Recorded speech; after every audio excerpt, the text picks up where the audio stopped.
It's fun. But it shows you how quick you can turn things around. Look, they're competitive. The A's aren't, good yet, but good is within sight. And I'm sure I'm not sure, but I would think that they're looking to be highly competitive. It wasn't how long ago the A's were winning 97 games, by the way. They're looking to be at that level or somewhere near that level when they get to Vegas. And I thought, okay, you got a couple of years to get there. They're a lot closer than I thought they were going to be. A thought on the Tigers here, because a lot of people wondered the late burst last year to get them into the postseason, had that city on fire out of the gate for the Tigers. Showing this thing is no fluke, is it, Ryan? No, they're a good team, and they're hurt too. Like they have injuries. They don't have Parker Meadows right now. Veerling they don't have, and yet, they're putting Javi Baez in center field. Yet they're competitive. They're really tough on the field. They're starting pitching. They've got a 4-man rotation. Everybody, their top 4, which is odd. They have a 5-man rotation, but 4 of them have ERAs in the 2s, which is strange because last year the Tigers didn't even have a rotation. You couldn't say it's unfair to say that you didn't rotate. It was Scooble and then bullpen days. So the rotation never actually rotated. It wasn't a rotation. It was one guy, maybe 2, and then try to get the bullpen involved. And now they've got this solid, excellent, 4-man rotation at the top. And they've got about 7 guys in the bullpen. Maybe I'm not exaggerating now. I think it's a solid 5 guys with an ERA in the 1s in their bullpen. So they're pitching great, and they battle with every at-bat. Again, A.J. Hinch does a marvelous job. I thought he did a fantastic job last year. They platoon aggressively. They pinch hit aggressively. They go for every small advantage. Series with the Padres is excellent. You can see just what they're good at. They're a tough out, even when they're a little hobbled. Kerry Carpenter isn't at full strength, and he's their best player. Even a little bit hobbled, they're a tough out. Brian, when we talk about the AL East, obviously kind of working our way back from the West through the Central and now to the East, the Orioles are a team that got a lot of ridicule for not making a single standout move this offseason. Obviously, opening day starter, and now they're looking up at a playoff position pretty substantially. Do you think that it's as simple as they're not contenders anymore, or is it going to take one more year for that young core to kind of come back and be ready to play every day at the major league level? No, I wouldn't say they're out. Tomo Sugano, who's been good. Again, he's an older guy, but he's a good Japanese pitcher. So they didn't do anything, but I know what you mean. They weren't especially transactional when they could have been more aggressive. Jackson Holliday, Gunnar Henderson was hurt early. I wouldn't count them out for this year. There's a lot of talent there. They are light in the rotation. Their bullpen, though, can harken back to a few years ago when they have Batista and Cano. So I think they're still contenders in that division, but they're no longer this heavyweight that they seem to be, right? But I think if all they do is get regular reps where Rutschman is hitting again, Holiday emerges, and Gunnar Henderson becomes Gunnar Henderson again, you're going to see a pretty awesome machine there. Again, those are high-level, talented players. And, yeah, their rotation is not up to snuff. But, again, in that division, how good are the Rays? Pretty good. How good are the Yankees? Pretty good. How good are the Red Sox? Pretty good on some days. Other days, not so good. So everybody's kind of there. Blue Jays, they're good. They're not great. Everybody's high-level B-plus middle class. And that doesn't mean they're bad. It means they're good. But nobody's great. So I think the Orioles are still within striking distance. If I didn't ask you a question about the Yankees and Mets, I'd be probably fired. Well, I can't be fired. It's my show. But the Yankees and Mets here. Yankees at 14-9. The Mets unstoppable at home, 10-1, 16-7 on the year. What do you make of those two teams right now? Well, I'll start with the Yankees. Look, not having Luis Gil and then the loss of Garrett Cole for the year really changed the equation. They went from, I thought, an elite team, at the top, not quite the Dodgers, but just below that, with the Phillies and I thought the Braves. And then they dropped down now from being an A to a B plus. And there's a big difference there because, as I just mentioned, the rest of the division is a B plus. The Mets are interesting that they made a lot of smallish moves, Griffin Canning level moves that have worked out great. I'm doing a thing on MLB Now on how they spent their money. their whole rotation, that's pitching now, not counting Montas and Manaea, because those were bigger money guys. But their whole rotation is under $40 million. That's less than the Phillies spend on Zach Wheeler alone. So, David Stearns very smartly was able to piece it together. I think even ownership, Steve Cohen, learned, hey, we went the Verlander, aging Scherzer route. Let's just try to mix and match and make it happen. Stearns did it last year, like with Severino and Manaea, and he's doing it this year with like Griffin Canning and Clay Holmes and guys like that. Just a little ingenuity, and now they're competing, toe-to-toe with the Phillies, who are a real heavyweight. Brian Kenny always does a great job. MLB Now, catch him weekdays, noon Eastern, over on MLB Network. Shorter baseball games have started to work with me. I'm getting better at dealing with it. Are you talking pitch clock? You're not with the timer? Shorter games, shorter games in general. I'm doing better. They're 2.5 hours long. What's wrong? What could possibly be wrong with that? Brian, I always appreciate you, my friend. Be well. All right. Take care, fellas. See you, Jason. Are you sitting at home living in pain? Maybe it's in your hand.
Line in minutes and get funds deposited the next business day or sooner.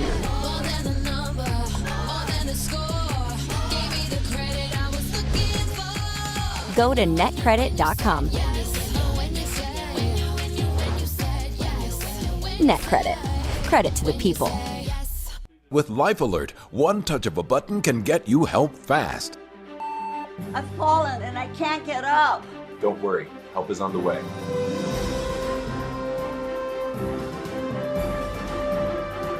With any of Life Alert's 3 emergency systems, help can be summoned immediately, and batteries never need charging. I was having a stroke, and I was scared to death. If it weren't for Life Alert, I wouldn't be sitting here today. Life Alert is a lifesaver. My husband is alive because of Life Alert. Life Alert is the lifesaver to keep me out of... Life Alert saves a life every 11 minutes.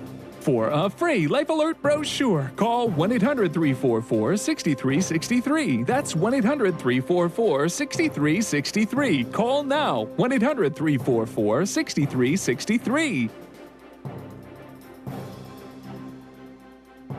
In Southeast Louisiana, 1 in 2 families struggle to survive. 57% of students can't read on grade level. 150,000 households need to work more than one job just to make ends meet. and nearly 1 in every 5 adults faces mental health issues. United Way of Southeast Louisiana is fighting for the health, education, and financial stability of every person in every community. Join the fight at unitedwaysela.org.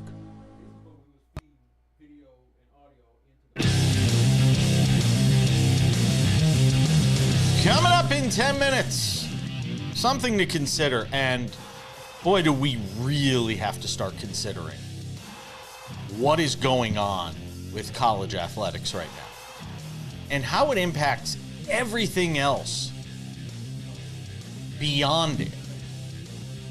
I think there's something being missed here. Forced through the trees sort of thing. Sam Yarnell, let's talk some NHL, and boy, I mean, it is the dream season of dream seasons for Alex Ovechkin right now. I mean, you cannot ask for anything more if you are Alex Ovechkin than to break the all-time goal-scoring record. Now, granted, he didn't get to 900 goals, which we thought might be something that maybe, combined with winning a Stanley Cup could influence he does after this season is done vis-a-vis retirement, or if he hangs around for one more year. It's something we've talked about on this show. But he gets the game winner in overtime. Capitals beat the Canadiens in game 1 of that Eastern Conference playoff series. And boy, I mean, the hits just keep rolling here for Alex Ovechkin. Folks, I hope you're tuned in because you're witnessing history every time that guy takes the ice at this point. It feels like destiny almost. Like it feels like destiny is brewing. And I'm getting really close to placing a little wager on the Washington Capitals to win the Stanley Cup. What can you get him at right now? What's the number on him right now? Do you know? I'll look while you're talking. Not sure. You talk. I'll look. So here's how this game went for me personally. I turned it on, frankly, midway through the second period, saw it was 2-0. They were 11-1. God, how are they 11-1? It's because no one in the hockey world believes in them. And I kind of understand it. They have the 7th lowest. I mean, wow. Yeah. I kind of understand it. I mean, you're trotting out, Logan Thompson as your game 1 starter, and backing up him is Charlie Lindgren. Like, those are not Stanley Cup winning goaltenders. They're not Super Bowl winning goaltenders either. Anyway, I turned this game on 2-0 in the second period. I watched for a couple minutes, and the Caps were dominating. I was like, all right, I'm not wasting my time with this. It'll be 4-0 by the end, and I will have wasted, an hour of my life watching Dylan Strome score a goal that he doesn't need to on an empty net with 57 seconds left in this game when I thought it could still be interesting. Hour goes by, get a notification on my phone.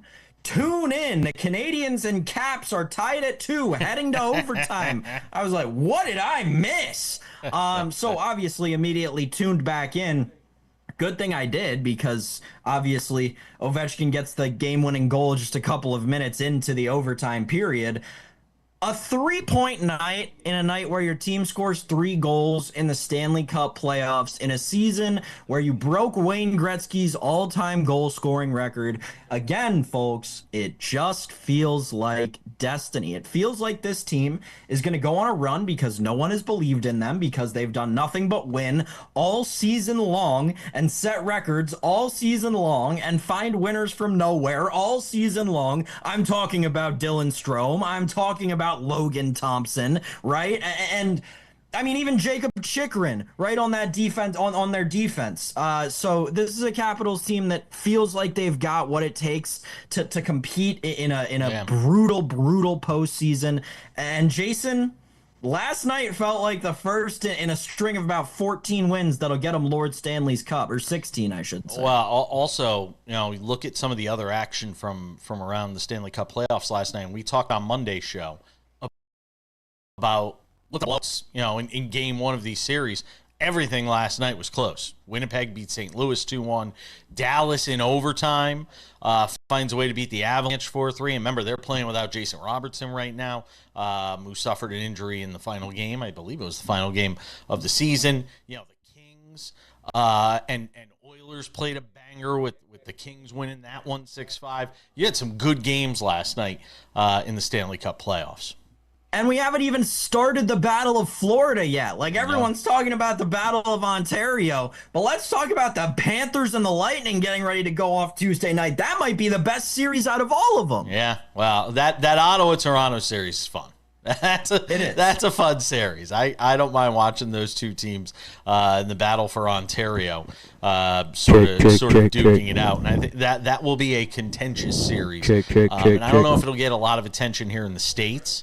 It should, but pretty impressed with what I've seen here in the early going in the Stanley Cup playoffs. One other note from the NHL. You can't even see that. You can't see that either. I'm kind of stunned at it, but the Kraken fired Dan Bylsma after just 1 year, and I'm trying to scratch my head as to why. I watched him coach last year in Palm Springs with the AHL affiliate, and now after one season, you're letting him go because what? They didn't make the playoffs, and I know everybody makes the playoffs in the NHL. So if you don't make the playoffs, you have to have done something pretty horrible. Ask Peter Laviolette.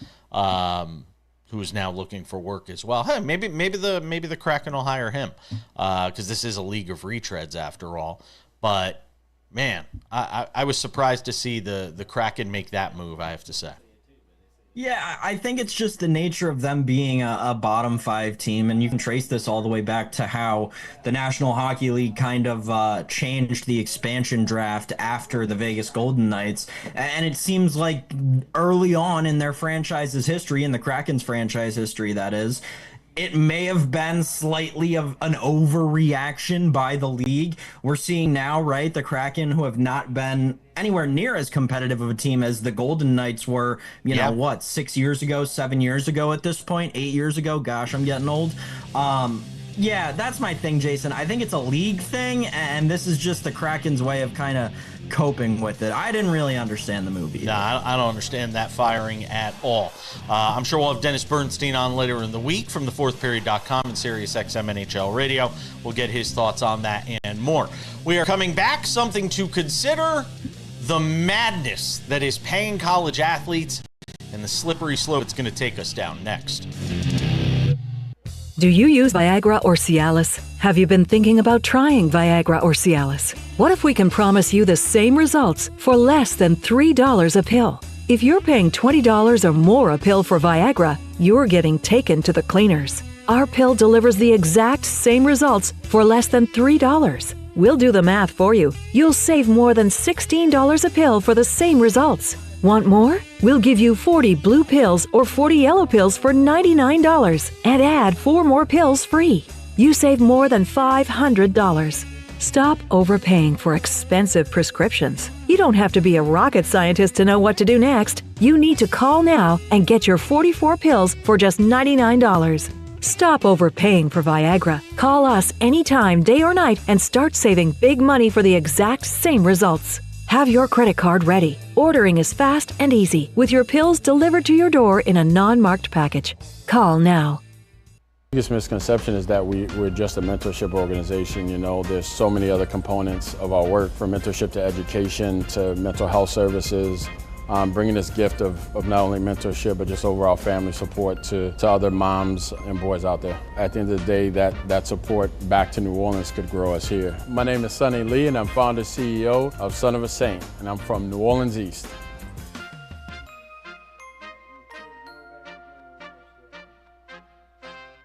Remember the 1970s? The radio had a dial. Changing the channel on the TV was a job. A lot has changed. But one thing has not changed: Washington's regulations on local stations. Regulations that make it tough for local TV and radio stations to compete with global big tech platforms. If you want to keep local news and live sports on TV and radio, we need updated regulations. Tell Washington to modernize the rules to help local stations compete. This message furnished by the National Association of Broadcasters.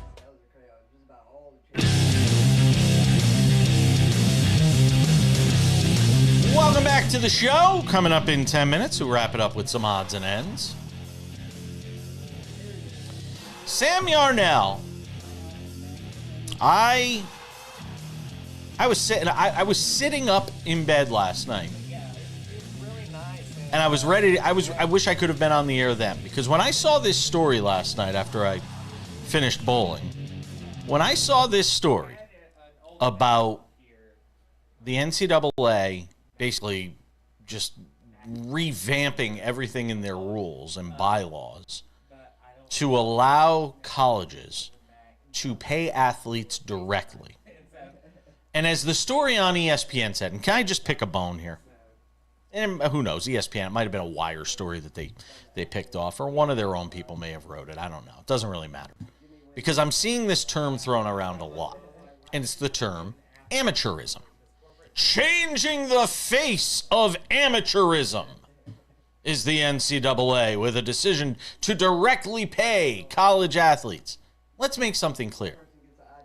It's not amateur athletics anymore. Stop throwing that word around as if this is somehow different from what we're seeing in Major League sports. The Nico Iamaleava story that we talked about yesterday. Now Madden Iamaleava is going to go and play at UCLA. I couldn't get it right twice in a row. And everything that's taken place there. Then you got the quarterback from UCLA going to play at Tennessee, and everybody's calling it a trade. It's not a trade. It's the Wild West. And here's what I ask, Sam. I need help getting through this. Where does this end? Because it's not just going to end with the NCAA. This is going to find its way into college. It's going to find its way into high schools. If you are an exuberant parent of the kids going to Williamsport to play for 2 weeks on ESPN and the Little League World Series, what's stopping you from saying, you know what, we're not going unless we get paid? Everybody's going to have their hands out. This is not the Macarena. Everybody's going to have their hands out, Sam Yarnell, because they've opened up the floodgates. Pandora's box has been opened. This is madness, and I don't know how it's stopped. Man, I got really bad news for you. What you were just talking about, how this is like the first step in, it infiltrates college, and then it infiltrates the high school, and next thing you know, AAU? Middle schoolers are going to be, it actually worked in reverse order. The high schoolers started getting paid before the college kids did. This has been a thing for high schoolers for gosh knows how long. We can, look as close as there are name brand professional athletes today who you and I talk about on the show. I'm not going to name names, but I can think of 3 of them off the top of my head who you and I have talked about on the show in the last week, who attended IMG Academy in Florida or some variation of it. There are a bunch of them all around the country. There's Bishop Gorman out by you in Las Vegas. They're all over. They're everywhere. Bishop Sycamore was the one that was like a fake one that got set up to try and compete with them. But what these schools do is they'll pay to have these kids move, and they'll pay for them to live at this location in a usually sunny state. And they basically get to live for free and go to high school just so that they can play a sport. There are Major League Baseball players who went to these schools. There are National Football League players who went to these schools. Heck, there are Major League Soccer players who went to these schools and benefits from the time they were 16 years old, 15 years old. And that's just the fact of the matter. I actually think that this legislation or reform coming out of the NCAA is the first step in this whole Wild West, as you accurately described it, that's going in the right direction. Because what this, in my mind, is intended to do is eliminate the discrepancy between colleges, eliminate the fact that Alabama is paying their 3rd offensive lineman the same amount that, Colorado State is paying their wide receiver 1, their stud wide receiver, their quarterback 1, their starting quarterback who's going to lead them to a Mountain West championship this year. I don't even know if that's the conference they're in anymore with all the realignment and stuff.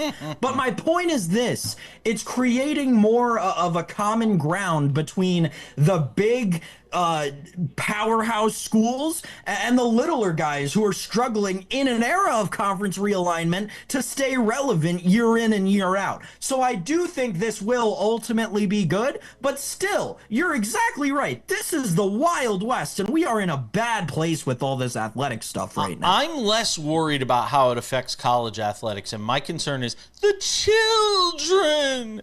I'm more concerned about this, about how this impacts high school sports, how this impacts youth sports. You're gonna see little kids getting sponsorship deals. I mean, you're gonna see, little them. Hulk. You're gonna see baby Gronk and those guys. You're going to see it now far more prevalent. You're gonna see these vulture parents, swan diving in to go and get their money. And this has a negative impact on youth sports. And like I said, I don't see any way to stop it at this point, because if you're opening up amateurs to getting paid at the collegiate level, there's nothing that stops this from a legal perspective, at least in my point of view, from my limited legal knowledge of how they're going to be able to stop kids in high school and kids in youth sports. Like I said, if I'm a kid of a Little League World Series team, ESPN makes a fortune on the Little League World Series, exploiting these kids every year on TV. For crying out loud, I'd be asking for money if I were those parents too. I don't know. We're coming back. Odds and ends. Nico Harrison's admission. What does it mean? We'll get to it next.